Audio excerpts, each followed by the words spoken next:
अब हम लोग बात करेंगे मूल अधिकार का। और ये मूल अधिकार का वीडियो नंबर 25 है। 25वां वीडियो देखने से पहले सबसे पहले आप लोग मेरे प्लेलिस्ट में जाइए।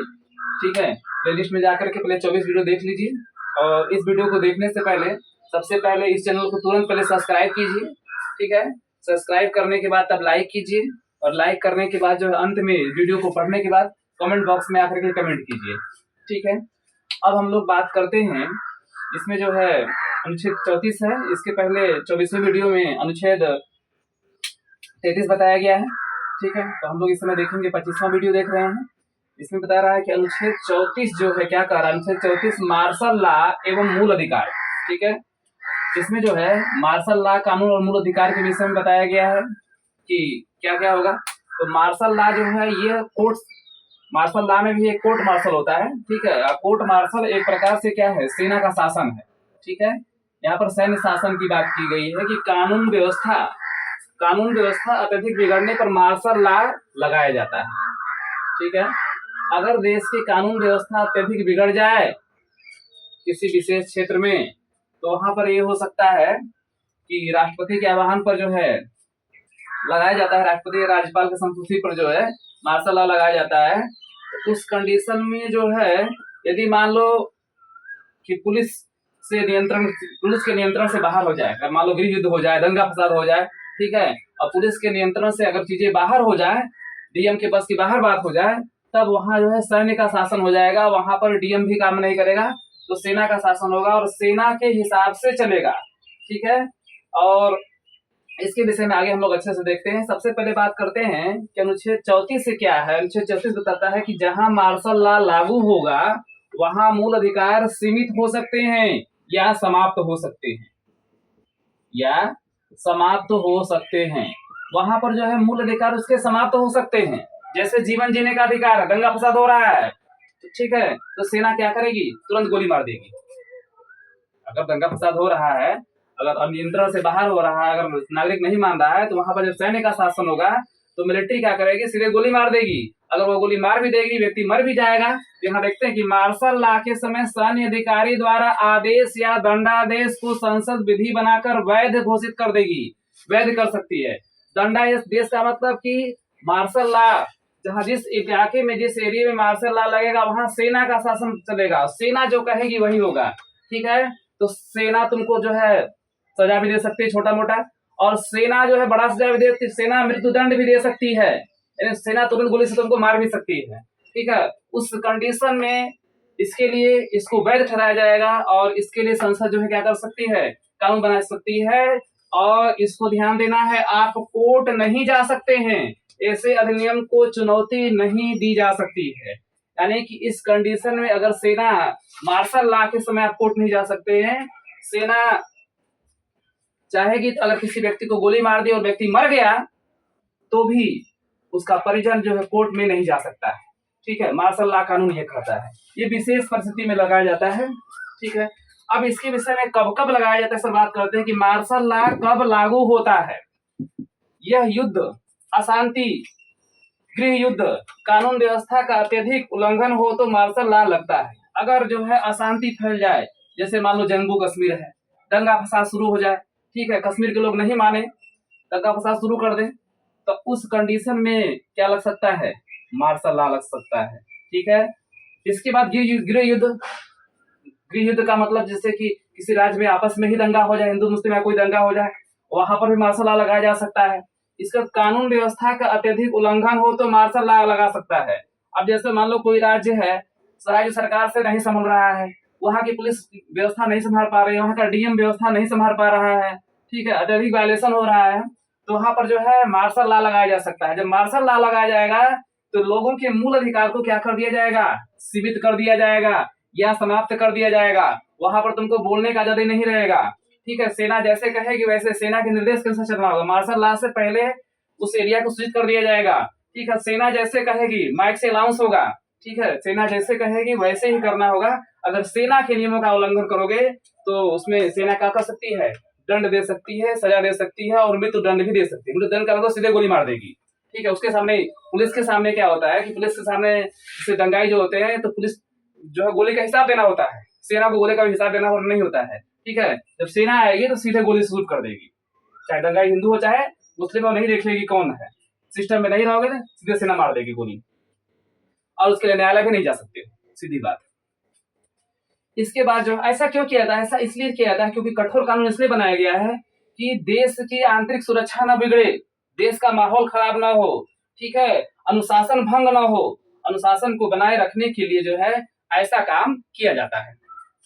ठीक है, यहाँ पर हम लोगों ने देखा कि मार्शल लॉ कब लागू होता है, युद्ध अशांति के समय, अगर गृह युद्ध हो जाए उस समय, कानून व्यवस्था अत्यधिक उल्लंघन हो तो वहां पर क्या होता है, मार्शल लॉ कानून लगता है। और यह तभी लगता है जब वहां की लोकल पुलिस के बस की बाहर बात हो जाती है, लोकल पुलिस कुछ नहीं कर पाती है, तब उसमें मिलिट्री आती है।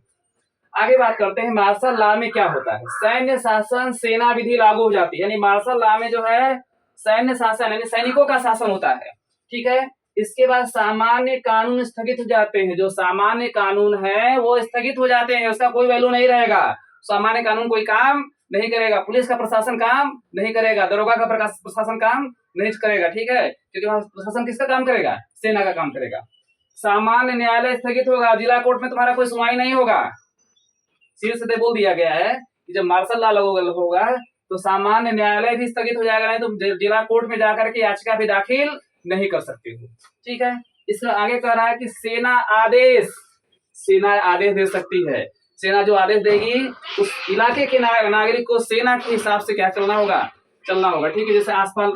इसके बाद जो है न्याय का काम कौन करेगा, सेना करेगी। ठीक है, पुलिस नहीं करेगी। इसके बाद दंडादेश जारी कर सकता है, कोई दंड करोगे, जैसे मान लो सेना ने बोला कि घर से बाहर इतने टाइम में नहीं आना है, अब तुम चल दिए, ठीक है, सेना नियंत्रण करने के लिए बार बार तुमको चेतावनी नहीं मान रहे हो, तो सेना तुरंत क्या कर सकती है, दंड दे सकती है। दंड कैसे देगी, हो सकता है सीधे गोली मार दे। ठीक है, ऐसा भी होता है दंगाइयों को मनाने के लिए। यह देश के किसी भी क्षेत्र में लगाया जा सकता है। ठीक है, और यह क्या हो सकता है, देश के किसी भी क्षेत्र में लगाया जा सकता है। जैसे इसके अलावा भी देश के कुछ ऐसे क्षेत्र हैं, जैसे नागालैंड में नार्वे जनजाति है, वहां पर जो स्त्रियां होती हैं वह जो है निर्वस्त्र रहती है, बिना वस्त्र का रहती है। ठीक है, और वहां पर उस इलाके में रोक लगाया गया, वहां पर सेना रहती है। ठीक है, और सेना भी जहाँ स्त्रियां रहती है उससे बहुत दूरी पर रहती है, कुछ किलोमीटर पर सेना लगी होती है, वहां पर कोई पुरुष जा नहीं सकता है, क्योंकि जनजाति का ऐसा सिस्टम ही है पहले से ही। ठीक है, तो जनजाति बिना वस्त्र का रहती है, अगर वहां गलती से कोई चल जाएगा, जाने की कोशिश करेगा, तो तुरंत उसको क्या कर दिया जाएगा, सीधे जो है शूट कर दिया जाएगा। ठीक है, तो यहाँ पर सिस्टम में रहना होगा, अगर कोई सिस्टम तोड़ेगा तो सीधे जान गवा देगा वहां जाते समय। अब आगे बात करते हैं, इसमें अनुच्छेद 33 और अनुच्छेद 34 के विषय में कुछ चर्चा कर लेते हैं। अनुच्छेद 33 क्या कहता है, इस पर बात करते हैं, क्योंकि हम लोगों ने 33 भी पढ़ लिया और 34 भी पढ़ लिया, इसको समझना जरूरी है। सबसे पहले अनुच्छेद 33 तो अच्छे से पढ़ना है, तो सबसे पहले आप लोग मेरे वीडियो 24वीं वीडियो में जाइएगा, तो 24वीं वीडियो में ये बहुत अच्छे से बताया गया है। ठीक है, यहाँ पर थोड़ा थोड़ा चर्चा कर लेते हैं। अनुच्छेद 33 और 34 में अंतर क्या है, यह दोनों मिलकर के एक काम करते हैं, दोनों एक काम कर रहे हैं कि यह मूल अधिकार को क्या कर सकते हैं, सीमित कर सकते हैं, समाप्त कर सकते हैं, निलंबित कर सकते हैं। अब इसके अंतर्गत जैसे जीवन जीने का अधिकार है, अब दंगा फसाद करोगे, जीवन जीने का अधिकार भी क्या हो जाएगा, समाप्त हो जाएगा। वाक और अभिव्यक्ति की स्वतंत्रता है, बोलने की स्वतंत्रता है, वह भी मूल अधिकार क्या हो जाएगा, समाप्त हो जाएगा। ठीक है, यानी 33 और 34 ऐसा है जो मूल अधिकार को ही क्या कर देता है, समाप्त कर देता है, या सीमित कर देता है, या निलंबित कर देता है। ठीक है, चलिए देखते हैं अनुच्छेद 33 क्या कहता है। सशस्त्र बल जैसे सेना के ऊपर लगाया जा सकता है। प्रश्न बनता है कि अनुच्छेद 33 किसके ऊपर लगाया जाता है, सेना के ऊपर। ठीक है, एवं सशस्त्र बल से संबंधित अन्य के ऊपर। अब देख, जैसे सेना में लगाया जा सकता है, और सशस्त्र बल, तो सशस्त्र बल में ही सेना आएगा, सशस्त्र बल के अंतर्गत जो है सेना भी हो जाएगी, पिछले वीडियो में बताया गया है, सेना हो जाएगी। इसके बाद जो है पुलिस हो जाएगी, है ना, खुफिया विभाग हो जाएगा, बीएसएफ हो जाएगा, सीआरपीएफ हो जाएगा, आईटीबीपी हो जाएगा। ठीक है, जैसे BSF, ITBP, CRPF, Assam rifles. ठीक है, इसी तरह से बहुत से एसएसबी, ये सभी अर्धसैनिक बल हैं। ये हो गए। और इसके अलावा इससे संबंधित जो भी हो, चाहे नाई हो, चाहे बावर्ची हो, नाई मतलब बाल बनाने वाला, बावर्ची मतलब भोजन बनाने वाला, ठीक है।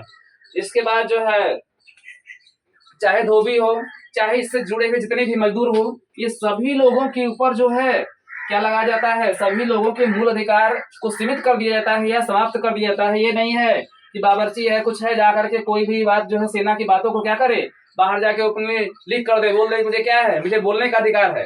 वाक और अभिव्यक्ति की स्वतंत्रता अनुच्छेद 19 में, किसमें है, अनुच्छेद 19 में बताया गया बोलने की स्वतंत्रता, वह स्वतंत्रता भी क्या कर दी गई है, सीमित कर दी गई है, समाप्त कर दी गई है, ठीक है। इसके अलावा जीवन जीने का अधिकार, अब सेना में भर्ती हो तो मर भी सकते हो, मान लो युद्ध हुआ तुम क्या हो सकते हो, मर सकते हो, तो वहां पर तुम्हारा जीवन जीने का अधिकार भी क्या हो सकता है, छीन सकता है, ठीक है। अनुच्छेद 33 यह कहता है, ये सेना के ऊपर ही लागू हो जाता है, सेना या सेना से संबंधित जितना व्यक्ति होंगे सबके ऊपर यह अनुच्छेद 33 लागू होगा। 34 क्या होगा, 34 यह सेना द्वारा नागरिकों के ऊपर लागू होगा। सेना द्वारा किसके ऊपर लागू होगा, नागरिकों के ऊपर। यदि देश में मार्शल लॉ लग जाए, यह आपातकाल से अधिक खतरनाक है, ठीक है, यह आपातकाल से क्या है, अधिक खतरनाक। आपातकाल कुछ और होता है, ये अलग चीज है।